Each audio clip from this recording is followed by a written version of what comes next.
Thank you all for joining us this morning. As you all know, at this point, former Franklin County Sheriff's Deputy Jason Meade has been indicted for the murder of Casey Goodson Jr.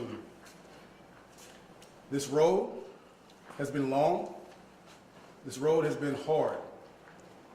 Cannot begin to tell you what this family has gone through over the last year. But I can tell you that they have shown resiliency. They have shown extreme courage in the face of dire circumstances. And so as we stand here today, we would like to thank not only the Central Ohio community, but this entire country for standing with this family as they fight for accountability for the murder of Casey. As you all know, this indictment comes nearly 1 year to the date of Casey's murder. And it comes after a grand jury heard the facts and the evidence in this case, and they decided that based on those facts and the evidence that they were privy to, that based on that information, they felt that there was probable cause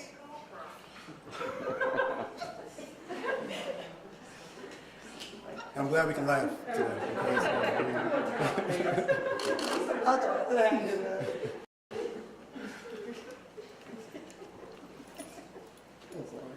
It's all right. It should have. I tried to hang it up, y'all. I'm sorry. It's okay. So we now know that based on the facts and the evidence that the grand jury heard, that they believe that there's probable cause to believe that a murder occurred.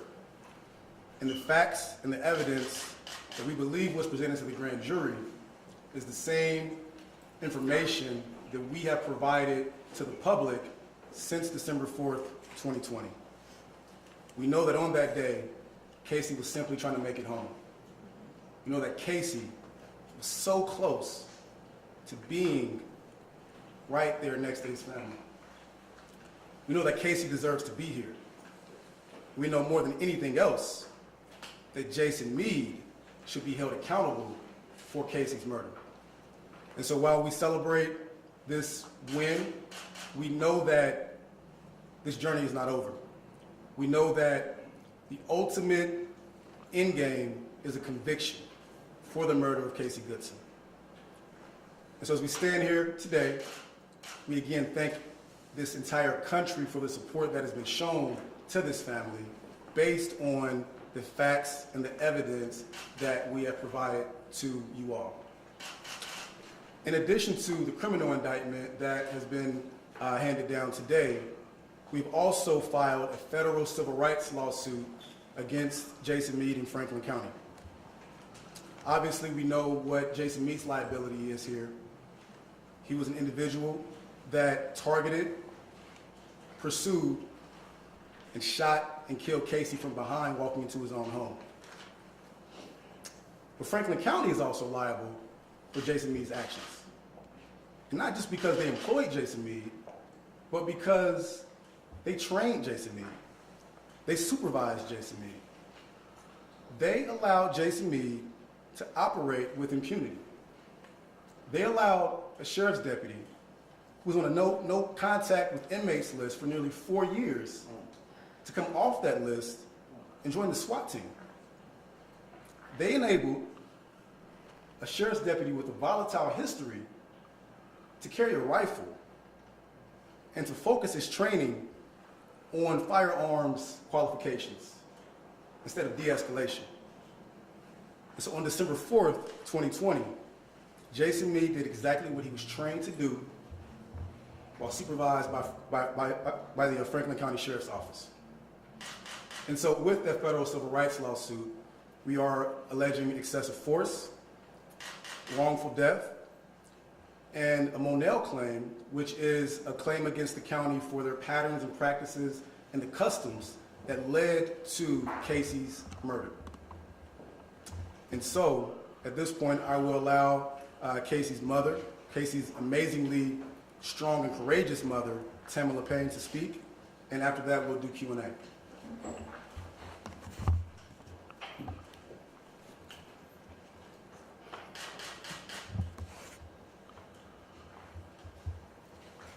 Of course, as y'all know, it's been a journey. It's been a year. It's been a year of sadness. It's been a year of grief, a year of pain. But all I know that every day of this year that my family and I wake up, all we know to do is fight and fight for what's right. Casey was wrongfully murdered on December 4th of 2020 by a man filled with hate, a man that preached hate. I'm not quite sure what guy he preached to or preached about or even worship, but the God that my family and I pray to and worship and praise is a just God, a God of righteousness. We've done everything right from the beginning. We told the truth from the beginning. There were no body cameras. There were no eyewitnesses. This was footwork. This was an amazing investigation done by the DOJ. This was hours put in, spent in. We asked for peace. We asked for love. We asked to do it for unity. We never wanted Casey's name to be tainted. And so in doing everything right and following the lead of the Lord, his word prevailed. And it will continue to prevail as long as we continue to do the right thing. Casey was doing the right thing and was wrongfully executed. I'm overwhelmed with joy. My emotions are everywhere. We did it, y'all. We did it, you know. Jason Meade has been a monster for a very, very long time. His truths are revealed, and that's what we're here today for, the truth. And that's why we're here today, because of the truth. And we just ask everybody to continue to stand with us, continue to pray for us. We are fully aware that this is only the beginning of the fight. This was the first part of the fight. The ultimate fight is the conviction, and I want a life sentence. That's what I'm fighting for. And I believe that I'll get it. I'll get it as long as I stay the course and do what's right and allow God to lead. And we will always and forever, every single day of our lives, my family and I will always scream, what is it, y'all? Justice for Casey. We did it. We'll now take questions from you all. Mom, can you tell us where exactly you were when you heard word about this, and just what was going through your mind exactly, like that exactly? I was at work. I was at my second job, and my 5-year-old called me, and I couldn't understand him. I didn't know what he said, so I believe, if I remember correctly, I hung up and I called Janae. I called my daughter, and I asked her what was going on, and I could just hear Casey been shot. Casey been shot. I'm like, well, who shot him? Who shot Casey? Like, it was like, who would shoot Casey? Like, and I just ran out of my job. And I mean, word of Jason Meade, his indictment. When did you get word of that, and what was going through your mind at that time? This morning. This morning? I knew it was coming. I knew it was close. I knew I've stood on faith from the beginning and just pray, have faith, and do the work. I knew it was coming eventually. Patience is not something that I have. So I've learned a great deal of patience through this ordeal. I've given a lot, so I knew it was coming. And is there any, you mentioned that this is just the start of the fight. Is there any fear that, obviously, you and your family want to see a conviction in this case? Is there any fear that that may not happen? Sometimes in these cases, that's what we see. Absolutely not. Jason Meade will be held accountable for what he did. And Tamala, you never wavered on that. You've always been strong thinking that this will happen, this indictment will happen, a conviction will happen. And one of the other important things that you were very, very concerned about protecting Casey's reputation. You did not want him portrayed in a way that was not him. How do you feel this indictment goes with that story, protecting his reputation? It shows that Casey was exactly who we say Casey is. I don't like to talk about Casey in the past tense. Casey is exactly who we say he is. Casey was a good son. Casey was a loving son. Casey was a good grandson. Casey was a good brother. Casey was a good role model, a good leader. Casey was exactly who we portrayed Casey to be. And we have double murder charges and a reckless homicide with no body cameras, no eyewitnesses. So I think that speaks for itself. Sean, can you explain the double murder charges? How does that work? Yeah, so I will defer to the special prosecutors to explain their charges, but our understanding is there are different elements of those murder charges, and so based on the facts and evidence, they believe that those charges were warranted as the grand jury found. And can you tell us on the federal lawsuit, was that filed today? Yes, that was filed this morning. It's something that we have been working on since December 4th, 2020, not the lawsuit, but the investigation and the call for accountability. And unfortunately, as we see, we cannot indict Jason Meade under our own power, but what we can do is we can use the civil justice system to bring some level of accountability to this family. Again, I won't say justice just because we all know justice will be Casey being here, but Jason Meade will be held accountable, and Casey's death and that accountability will lead to justice for others. And specifically, what are you seeking in the lawsuit? You mentioned that it's a wrongful death and excessive force, but what's the positive outcome for you out of that lawsuit?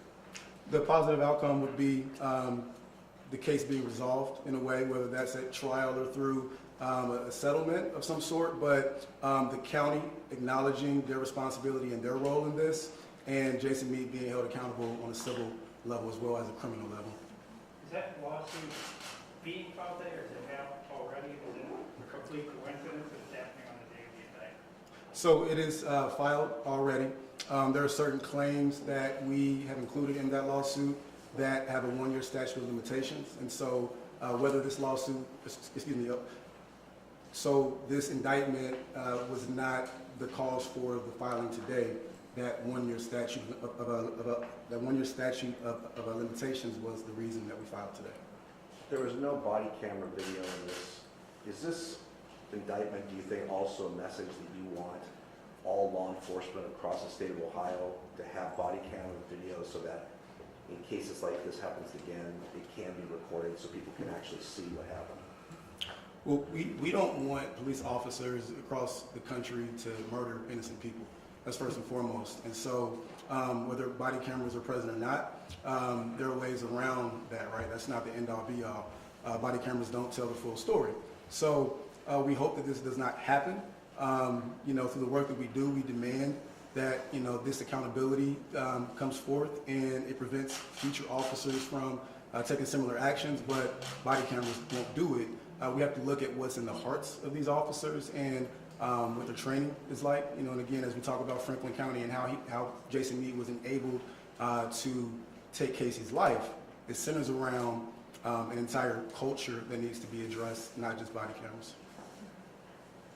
I think a lot of people watching want to know, why did an indictment take a whole year to come down? That's something that we can't answer. What we can say is that we have never stopped pushing throughout this year. We have told the same story from day one. We have continued to tell the story of what happened to Casey. And unfortunately, Casey is not here to tell that story for himself. Only one person can tell that story, and that person has been silent since December 4th, 2020. And so, what we know is that it's incredibly difficult to indict and convict a police officer. The process has to play out, and our ultimate goal is a conviction. And so, that's the end game here, and everything happens for a reason. I think there's a powerful symbolism with this happening when you're out, and that's to show that no matter how much time passes, the truth will prevail. What does an indictment mean? Is he in jail right now? What does that look like going forward for the day? Our understanding is that he's turned himself in, and he'll have an arraignment, and he'll deal with the criminal process. Again, we do not have any control over that, so we don't know what that timing looks like. We defer to the special prosecutors on that. His attorney has said that there was a gun pointed at this deputy, which is why he fired his weapon. Now that there's been an indictment for his murder, what do you think about that statement today? It was a lie like it was from the jump. Casey never pointed the gun at murderer Meade. So, but, that's the lie that he told because that's what he's trained to tell. That's how they get off on murdering innocent people. It was a lie. We know it was a lie. And now y'all know it was a lie. Casey's going to make history. Casey is making history. Pamela, when you heard about the indictment, did you say anything to Casey? I know you talked to him tonight. He's in your prayers. What got you through your mind? And We got what him. did you say to him? It's like we got him. We got him. I'm very aware that it takes a lot to indict an officer, even with body cameras, even with witnesses. It takes a lot to get these crooked cops, and so we got him. The criminal justice process, do you expect that to go hand in hand and help with the civil process, or drag the civil process out longer? So our belief is that they're independent. There are different standards of liability, different burdens of proof. And so our role as civil rights attorneys is to make sure that Jason Meade is held accountable for the constitutional violations that he inflicted upon Casey, that led to his death. And so our process will be our process. We will work through the federal, justice system, and we will aggressively pursue this. This is something that, we do have some level of control over. And so regardless of how the criminal process plays out, the facts and the evidence remain the same across both of these legal cases.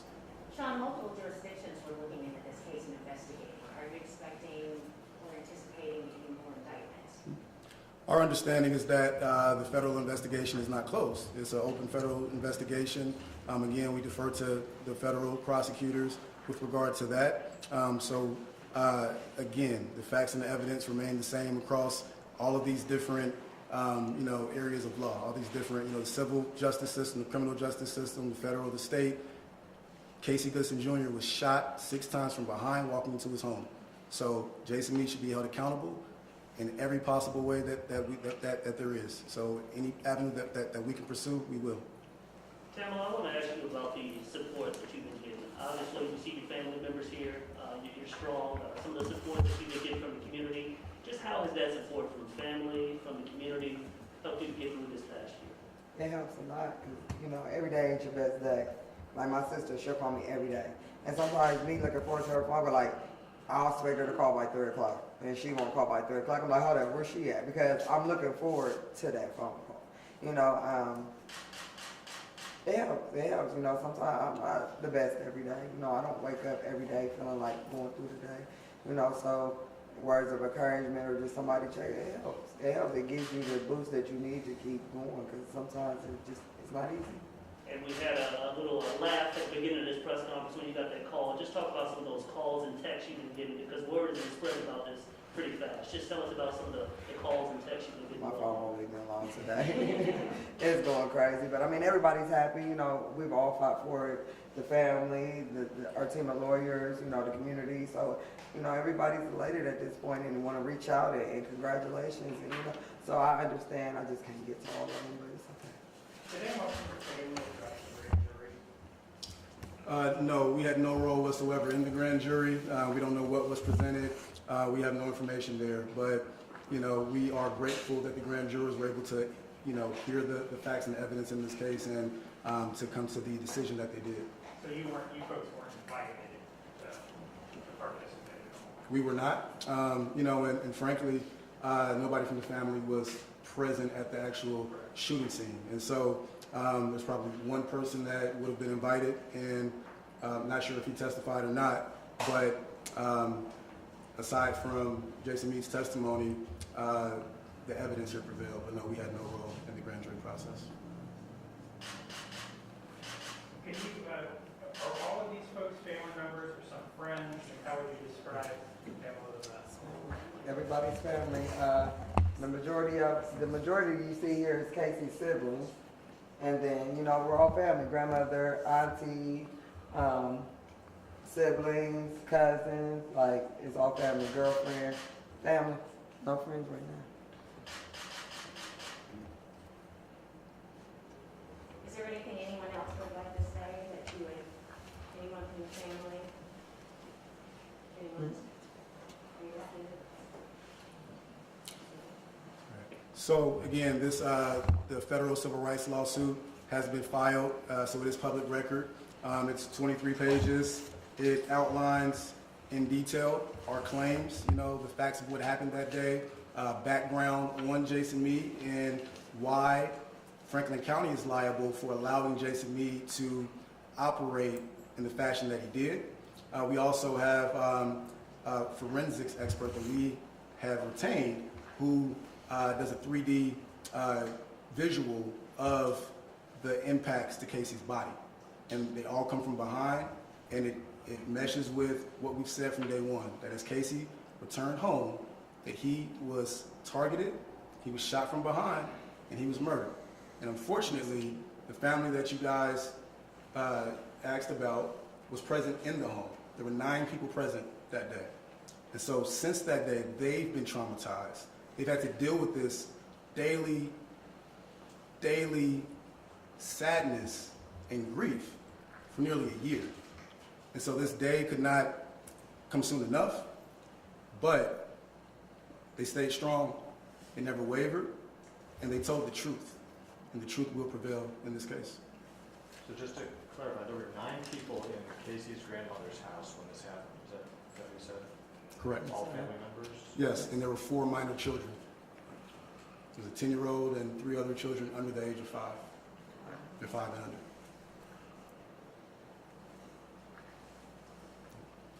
Ms. Payne, what is in your heart right now? I can't say that my heart is full. My heart will be full once he's convicted. But I'm happy. We're a step closer. I feel like we're there. This is what we needed. So I'm happy. I'm happy. I know Casey's happy.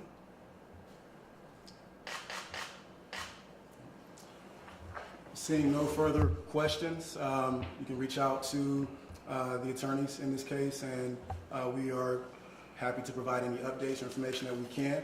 Again, the lawsuit does outline many of our allegations in this case, and we look forward to this criminal process playing out.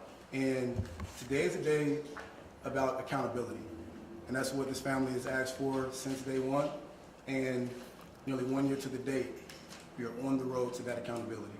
Thank you all.